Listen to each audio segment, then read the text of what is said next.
So the boys done very well today. What an emphatic win. Smashing Brighton 3-0. That's my prediction, by the way. My prediction was 3-0. It's not the most exciting game you'll watch, but for me, it was absolutely magnificent because we changed different ways we attack, we change different way we defend, and we change the intervals in attack and defense. Now, when we played against City, it's some of the incidents in this match against Brighton, it was similar to City's match. And when we smashed West Ham 6-0, some of this was similar also. So Arteta is doing something amazing right now. Sometimes it gives you full attack. Sometimes it gives you a bit of defense. I don't want to say full defense. I'm not saying full defense. So sometimes it gives you a bit of defense. Sometimes you mix it, depending on the interval, depending on the players that's playing. I don't know how this guy gives these players so much information and they're actually able to retain it. I remember when he just came, the player was like, man, he gives us so much information. And people was criticizing it like it's a negative thing.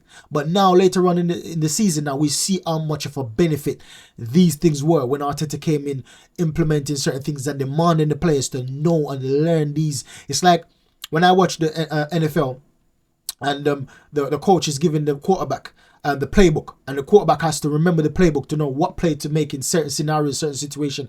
It's the same thing, and Arteta is not just using Odegaard as the quarterback, he's using every single player as the quarterback. So everyone needs to understand their role and the role of their teammates, and if everyone understands their role and the role of their teammates, we can better play as a team, more unison, more cohesion in the team. So in this video, we're going to get into some match analysis. We're going to see how the boys play this role. We're going to see some potential problems that could be brewing in other matches. It's thankfully that we won this match. And previously, I don't think that we would have won this match last season. This match, I believe that it would have been a draw, especially when Brighton start to come out more of their out their shell later on in the first half and in the beginning of the second half. They started to come more. We started to defend. And man, let's just get into the recap and let's talk about it.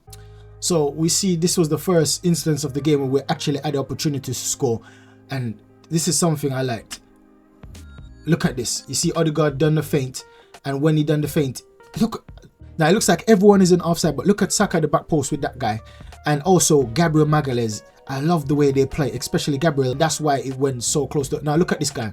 I was saying that perhaps Gabriel would have been offside, but this guy that's ruffling the back post with Saka is the one that played Gabriel onside along with that guy behind Gabriel Magalhaes. Those two were playing him onside, so that would have been a goal. That would have been. Now we see Lamptey.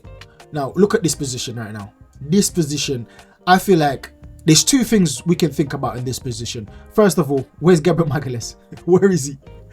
And in the next clip, I'll show you where he is. He basically went out position, trying to press the ball high, and that led to a turnover, which is out of position. So we've got Benjamin White marking one player, Saliba marking one player. Now we see Jorginho tried to get back, and Zinchenko went in, tried to cut the ball off from Lamptey, and got caught up position as well. So it's not entirely Zinchenko's fault. This thing. It was just that the way we were playing, and I'm saying that it's like we didn't respect Brighton in certain phases of play, and in certain phases we respect them too much. Now in this phase, we didn't do this against City because we were always needed to have a few players back for City because the attack was so good. But with Brighton now, I see this as Gabriel stepping up that far in midfield is only when we're overconfident or we believe that we will be a team. But against a team that we believe has a very good chance to score against us, Gabriel don't press that high. Gabriel's way in their half, next in their box, well, almost on the 18-yard box. That's where Gabriel is right now. And he's running back. So, look at this now. You see Jorginho tried to cover. He's not fast enough. Now, if Kivior was there, it wouldn't make a difference because he would still have to try to approach Lamptey to get that ball. Now, before this match, Havertz said that, listen, he knows when Jorginho is going to pass to him. He knows, and he's always making that run. And more often than not, he's getting these runs onside. He's not getting caught offside. So he must have a sixth sense. Him and Jorginho have a special connection together. Because you see that's what led to to Havertz's goal today as well. So Havertz for me was the man of the match. He was absolutely magnificent. He was playing strong. He was playing with heart. He was playing with passion. He was playing with aggression. He done everything we want our strikers to do. Not just a striker, our main players to do. And for me right now, Havertz is a main player in our team. When Arsenal lineup is set now, the first name I'm looking for is Saka, Odegaard and Havertz. Then Gabriel Magalhaes, then Saliba. These are my first 5 players I'm looking out for. Now, Havertz was number 1 before. It was like number 7 or 8. But now, Havertz is, for me, is between Odegaard and Havertz. If anyone I don't want to be missing in any match, it's going to be Havertz. Odegaard, I believe that we can go around Odegaard. We can have Fabio Vieira coming in the team. We can have Smith Rowe in the team. We could place a free in midfield with Rice, Partey and Jorginho. There won't be much creativity, but I'm saying there's option. But when Havertz isn't in the team, I don't see who can in our team that can do what Havertz does. No one is as strong as him, or strikers as strong as him. No one's good in the area as him, or strikers. No, even his ball striking, he hasn't got the best ball striking, but Eddie Nketiah is better than him. Jesus is better than him. So Trossard is the only one that's good in ball striking than him. But Trossard can't hold the ball up like he does. Trossard can't play on the last man like he does.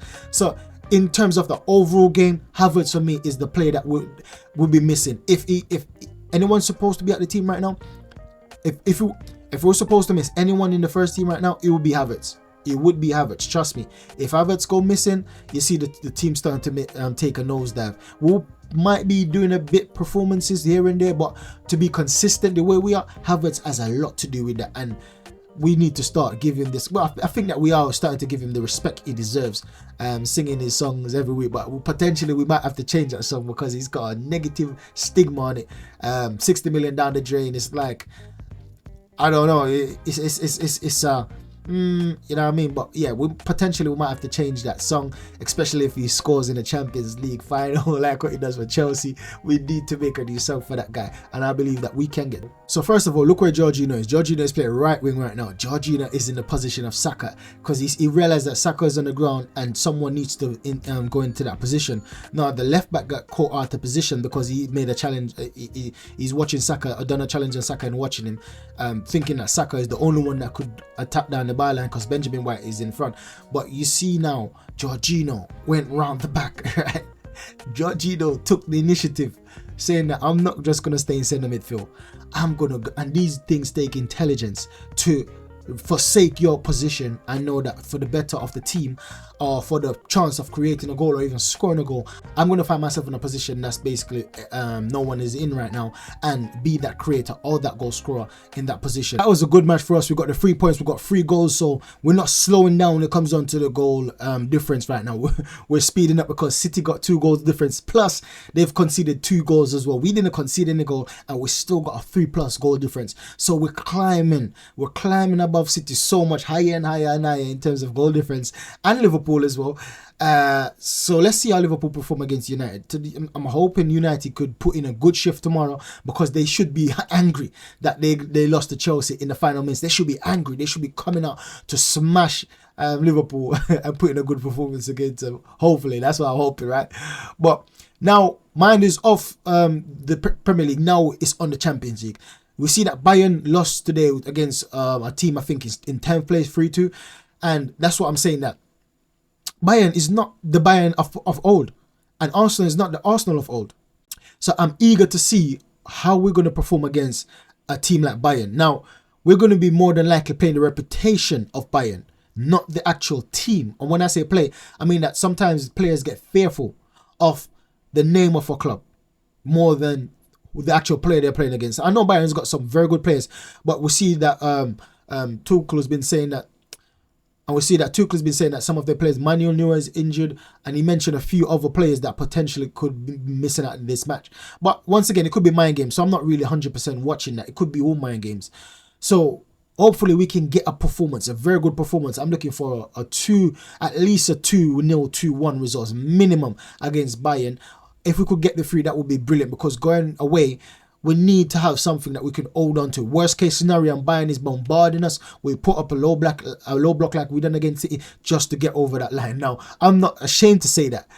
In this, I'm at the point now where I'm saying that any means necessary to win a trophy, I'm all down for it. Next season, we can play as much beautiful football we want and win a trophy. But this season, if we haven't got the type of players to get us over the line like City, like a Kevin De Bruyne. Yeah, I know we've got very good capable midfielders, very good capable players, but we need some match winners in our team to go that extra mile to consistently playing attacking football. But because sometimes our players, they're not on form, or they're not consistent enough like a big team. We're getting there, but we're not 100% there. You see, like Saka is been injured, I think, or something's up, but he's not been playing 100%. He's been scoring like a penalty, but he needs to be performing better, even though in that situation. And that makes a great player, and that makes a great team, separate from an average player and an average team. We need to have players in our team that even when they're not feeling 100%, we still get a shift from them and they contribute to us beating teams. Saka done that today, but once again, it was for a penalty. If it wasn't for that penalty, would he have contributed anything in this game? That is the question. So I'm hoping that we will smack Bayern. Well, not smack. We'll beat Bayern 2-1 at least. We'll beat them 2-0 and at least a 2-1. Hopefully we can get more, and then for the returning leg, we can get results as well. So that's the video, guys. Thank you for liking, sharing, and subscribing, because I know you did, right? You did, didn't you? All right, that's the video. Catch you in the next one. Goodbye.